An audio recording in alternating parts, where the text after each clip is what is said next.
Thanks for joining us here on this Sunday evening. I'm Keely Van Middendorp. First tonight, a look at the top stories around our country this Sunday evening. Nearly all 50 states are now partially reopened, even as the number of coronavirus cases in the U.S. is nearing 1.5 million people. So far, over 88,000 have died. In hard-hit New Orleans, restaurants were able to reopen this weekend at 25% capacity. Universal Studios Shopping District in Orlando welcomed visitors wearing masks, and gyms in Florida will be able to open their doors Monday. But New York City beaches will remain closed over the Memorial Day weekend. Texas reported its highest one-day total of new COVID-19 cases on Saturday. More than 700 are believed to be from meatpacking plants in the Amarillo area. A Wall Street Journal analysis of nationwide COVID cases from the end of April into May finds new cases in rural areas are 30% higher than those in the cities. On CBS's Face the Nation, U.S. Secretary of Health and Human Services Alex Azar elaborated on vaccine development the White House has dubbed Operation Warp Speed. And here at home, Montana added one new coronavirus positive case today in Ravalli County, just south of Missoula. That makes 21 active cases. The state's total rises to 468. Well, today was a calm day, but from what I gather, there is a chance we could possibly see some severe weather coming out our way tomorrow. Storm Tracker weather team is standing by to tell us more, and Grant Garland joins us now. Grant. Yeah, like you said, Keely, things are definitely on the change. We're seeing also a chance for some severe weather possible tomorrow. So highlighted here, Havre, Hayes, Great Falls, Lewistown, and Helena all under a marginal risk for some severe weather. Isolated severe thunderstorms will be possible, but again, they're going to be isolated and few far in between. Damaging wind gusts, lightning, and heavy rain. That is what we're expecting for the most out of these thunderstorms. So again, just heads up, we could be looking at some severe potential weather tomorrow. Over the last 3 hours, we've been looking at mostly clouds moving in and out of our area. Now, don't worry about the green. That is not rain. That's probably bugs that are being picked up by the radar. Glance outside shows that we're seeing partly sunny skies here in Great Falls at 73-degree temperatures. Lewistown a little bit more eerie out and about with 70-degree temperatures. Out in Helena, mostly sunny skies. And today's highs, we did get up to 76 in Helena and 73 in Great Falls. But coming up, I'll break down when the severe weather is expected to get here. Keely. Thanks, Grant. We'll check back in with you soon. One person is recovering after an encounter with a sow and her young cub earlier this morning. Montana Fish, Wildlife and Parks spokesperson Greg Lemon says a group was camping and floating on the Sun River earlier today when a man stepped into the bushes on the river's edge around 8:30 this morning. Separating the sow and her cub, the bear immediately attacked the man, who suffered several bite wounds to his abdominal area. He was flown to a hospital where he is recovering. FWP investigated the incident and no other action are being taken. Lemon says this is the time of the year when people need to be bear aware. And in court, a Great Falls woman faces animal cruelty charges after a fire on her property earlier this month. Pamela Jo Polajewski has been charged with felony aggravated animal cruelty and 4 misdemeanor counts of cruelty to animals. This comes after investigators discovered and seized dozens of animals on the property that appeared to be living in various stages of neglect or abuse on May 6th. Now, the property was searched by deputies from the Cascade County Sheriff's Office, a veterinarian, and personnel from the Great Falls Animal Shelter after crews extinguished a structure fire on her property. The cause of that fire remains under investigation. Court documents do say Polajewski claims to operate a no-kill nonprofit called Hooves and Paws and Claws as an animal sanctuary, but records indicate that the organization was involuntarily dissolved by the Secretary of State back in December of 2018. Now, she has filed a civil suit against Cascade County alleging that her rights have been violated and is requesting that the animals be returned to her along with financial compensation. Her suit alleges trespassing, malicious prosecution, and unreasonable search and seizure, among other violations. She claimed many of the animals were neglected and in poor condition when she adopted them initially. We continue to follow this case with more details on our websites. We will update you as we learn more. It's now 5:36 on this Sunday night, and just ahead we focus on excellence in education. More in an annual program that praises the work of both students and teachers. The 5:30 news continues in just a few minutes. Powered by the Montana Television Network. The 5:30 news continues on Montana's News Leader. And welcome back. It is now 5:39 on this Sunday evening, and a Helena church held a graduation ceremony for the class of 2020. 6 Capitol High graduates stood in the parking lot of Our Redeemer's Lutheran Church as cars drove by and congratulated them. Some visitors decorated their cars to commemorate the graduate success and were allowed to leave cards or gifts for the graduates. Each student is part of the church's youth group. They told MTN News they were happy the community celebrated them even during this pandemic. Usually at our church we have a just like a little night for all the seniors to get together and hang out and celebrate these last moments. It's good to know that the community supports us and are willing to adapt to the change. And it's estimated about 50 cars arrived for the 1-hour ceremony today. And as we approach graduation season, we're reminded of one well-known program within the Great Falls community. Excellence in Education recognizes high-performing seniors and the educators who have guided them along the way. MTN's Lindsay Hyatt shares the second installment of this 4-part series. Each year, 34 students select 2 teachers who've helped them walk the path to success, to be honored by the Great Falls Public Schools Foundation. Since the public won't be able to attend this year's ceremony in person, we're bringing their stories to you. That's 3 stories from each of the 3 high schools, 3 students, 6 teachers, and 1 excellent education. Standing tall and proud is Samantha Faulkner, an academic practically since preschool. She just had that drive even from the preschooler. Samantha was born with a genetic disorder that interfered with her hearing and seeing abilities. I have Stickler syndrome, which is why I'm short-statured. I wear glasses that are pretty thick, so I have a pretty bad vision loss, and then I have a hearing loss.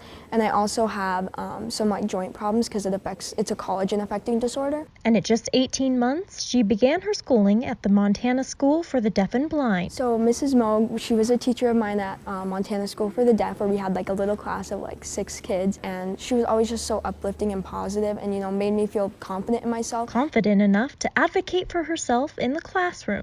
Like for Samantha growing up, being in the public school and transitioning into that environment, she needed to be comfortable letting the teacher know what her needs were. If she couldn't hear or she needed a better seat in the classroom and those types of things. And it was my goal to get her ready to go on to that environment because I knew that's where she was going to thrive. Mrs. Moog was right because as a sophomore, Samantha transferred to Great Falls High School, where she aced her AP and honors classes, thanks to self-motivation and advocacy. I've definitely learned to adapt in the classroom of sitting closer for hearing and vision. I wanted to be good at something, and so school was kind of what I put my mind to be good at. She would do well in anything that she chose to do. That's part of her personality too. Samantha's Spanish teacher was equally impressed with the high achiever's perseverance in her academics and personal life. She has had some health issues for a large part of her life, and the fact that she's just overcome that. To be honest, as a teacher of her, I never would have known that at first, which I think is a compliment to her. But then as you learn that she has had those issues, it just, again, it makes her stand out even more as somebody who has really overcome something big.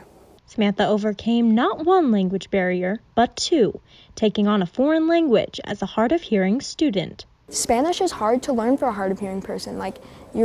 It's different noises, it's a lot of listening. And she was always just super helpful if I, wasn't saying something right or if I didn't hear something. And she's just so positive and radiates just bright energy. And she made it super easy and super fun. And in fact, I feel so comfortable in myself with Spanish, I'm gonna minor in it in college next year. To her lifelong teachers, Samantha says, "Thank you for shaping me into the woman I am today." And to her, they express their thanks.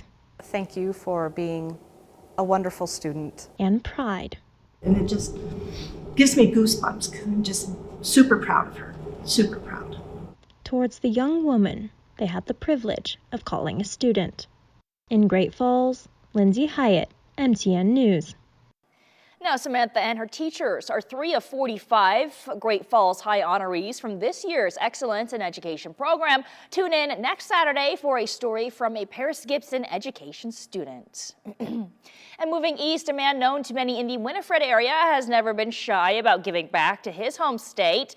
Winifred native and multi-millionaire Norman Asbjornsen founded the air conditioning company Aon in 1987. Over the years, he's used his success as a platform to recognize the town and the state where he grew up. On May 15th, Asbjornsen's company announced that it would donate $1.25 million to the Winifred, Montana Public School District. The money will go towards the construction of a new public school building in Winifred. Norman says that he chose to continue giving back to his hometown and state because of how they shaped him into the man he is today. There's a lot more to being successful than just your own self. You're a composite of all your experiences and all the people who've helped you along the way and all the various things which have affected your life and made you such a person that you can succeed. And MTN's Matt Holzaffel will have the full story about his donation tonight at 10. Well, we are tracking the potential for severe weather as well as our first named tropical storm out in the Atlantic. Stay tuned for more.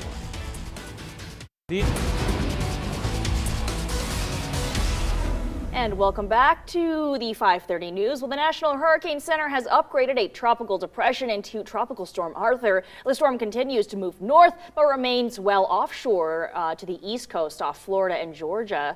That was earlier today. Arthur is expected to move near or east off the coast of North Carolina by Monday. Now, Grant, you're from South Carolina, so we were just talking. This really is in your own backyard. I mean, hopefully people are okay, coping okay. Right, and that's the big thing is that now everybody's going to be at home, but that also means that they're able to focus more on what to do. Okay, so that's the so good maybe thing. some good news. But interesting, this is the 6th year in a row that we've had a named storm before hurricane season even starts. Wow. Yeah, so okay. That's a little iffy, a little ominous. You were saying that you want to be in the eye of one of these storms someday. I'm sorry that we are a little bit north of that. The CBS listen. eye will have to do. No, oh my gosh. No, that's perfectly fine because now I get to, stretch my meteorological muscle for snow. Right, so yeah. it's From tropical storms to real winter storms. Yeah, it's all going to work out. Right. It's going to work out. Yeah. Glad though everybody is safe in your region or everybody that you know though. Exactly, and that's the main thing is just staying safe. So yeah, here we go. Here's a look at Tropical Storm Arthur stretching hundreds of miles, and he is off the coast of the East Coast, and I should say it because we do not need to name these storms, give them any gender. That's the way things go. We are looking though at him well off the coast of South Carolina right now. Movement north-northeast at 9 miles an hour with winds sustained at 45 miles an hour. And as he does continue to move, just like Keely said, he is expected to stay north, and he is going to shift out towards the Atlantic as we continue throughout our work week. So that's the good news about him. He is going to stay off the coast. But first tropical storm this season. That's interesting. Well, taking a look at outside, we're looking at partly sunny to mostly cloudy skies, depending on where you're at. Great Falls, 73-degree temperatures, down towards Lewistown, 70 degrees. More cloud cover there. Out in Helena, 76, and Fort Benton, 75 degrees. Very nice and warm for you guys. Now, tomorrow we are looking at the potential for isolated severe thunderstorms. They will be bringing with them damaging wind gusts, lightning, as well as heavy rainfall where they do form. So heads up, looking at a marginal risk where we're looking at the deeper green and just looking at thunderstorms looking at east of Glasgow as well as west of Cut Bank. So heads up there. Our temperatures today, right now, 75 up in Havre, 72 in Glasgow, down towards Billings, 74 degrees, and 69 in Kalispell. Why are we looking at all the cloud cover? It's because of this low pressure off of the Pacific, bringing in just all that moisture from the coast, and that's allowing for a few showers to even kick up to the west of us, looking at south of Spokane, looking at some moisture there. But all in all, mostly cloudy skies. All these little green patches could be bugs, birds, not really expecting any rain for the time being, but that could change. Severe weather will be possible tomorrow around 5:30 p.m. That's when we're looking at the chances for showers to develop and have that energy needed for severe weather. As we continue to go throughout tonight, though, I think that we could see possibly a few showers towards Kalispell. I think we'll mostly stay dry, though, for the most part. Again, tomorrow morning, mostly cloudy skies, but then right around that 5:30 mark, that's when we're going to be looking at the chance for some severe weather in Cascade County. So just have that umbrella with you as you head out the door tomorrow, because I believe the work to home commute is when you'll see the best chance for some severe weather. Heading into Tuesday, 5 p.m., another round of showers out and about that will again bring us a lot of rain. And how much rain are we expecting? Well, I don't expect for us to really see any by 1 a.m. tonight, but as we head throughout the day tomorrow, looking at 1/10 of an inch of rain possible, higher amounts where thunderstorms do develop. And as we continue to go throughout Wednesday, by Wednesday afternoon, almost 1.2 inches possible here in Great Falls, 1.4 inches almost in Helena. I can't stress enough that this could be the potential for a lot of flooding. The snowpack, it is primed and ready to melt, so that is a big challenge that we're going to have to face this coming work week. As we head throughout the next 3 days, chances for scattered showers and thunderstorms. Windy day on Wednesday. Thursday, I think we'll see the best chance for just rain and showers. By Friday, we're going to kick the chance back up for some thunderstorms. Saturday and Sunday look to be dry for the most part, but still looking at a chance for thunderstorms. And for Helena, looking at a good chance for showers and thunderstorms really each and every day for the next 6 days. Keely? Thanks, Grant. Well, sports communities around the nation are mourning the loss of one of their own today. We have more on Phyllis George's life and legacy next. Powered by the Montana Television Network. The 5:30 news continues on Montana's News Leader. And welcome back to the 5:30 news. The time now is 5:54 on this Sunday. Well, pioneering sports broadcaster and former Miss America Phyllis George has died at the age of 70. Her children say that she was hospitalized in February due to complications from a blood disorder. George was the first woman to co-anchor the show The NFL Today. She credited her start with winning the Miss America crown in 1971. Her subsequent talk show appearances caught the eye of then president of CBS Sports, Robert Wussler. He recruited her for the show in 1975. George forged through plenty of doubt that a woman could cover sports, and she paved the way for future women in the industry. George was also one of the first former Miss America winners to join the organization's board of directors, and she was First Lady of Kentucky when her husband, John Y. Brown Jr., served as governor. She's survived by her children, CNN's Pamela Brown, and entrepreneur Lincoln Brown. We'll have a full look back at George's life and legacy tonight at 10. And in more sports headlines, we're learning more details into the crash that killed NBA legend Kobe Bryant and 9 others, including his daughter Gianna earlier this year. The pilot of the helicopter that crashed in January had no drugs or alcohol in his system. The Los Angeles coroner released reports of all victims Friday. A preliminary blood screening had shown a presumptive positive for methamphetamine in pilot Ara Zaboyan's system. More definitive tests performed on his liver confirmed no drugs were present. The crash killed Bryant, his 14-year-old daughter Gianna, 2 of her teammates, their parents, a basketball coach, and Zaboyan. Blunt trauma is listed as the cause of death for all the victims, and the manner of death has been deemed an accident. The National Transportation Safety Board is still investigating what caused the helicopter to initially go down.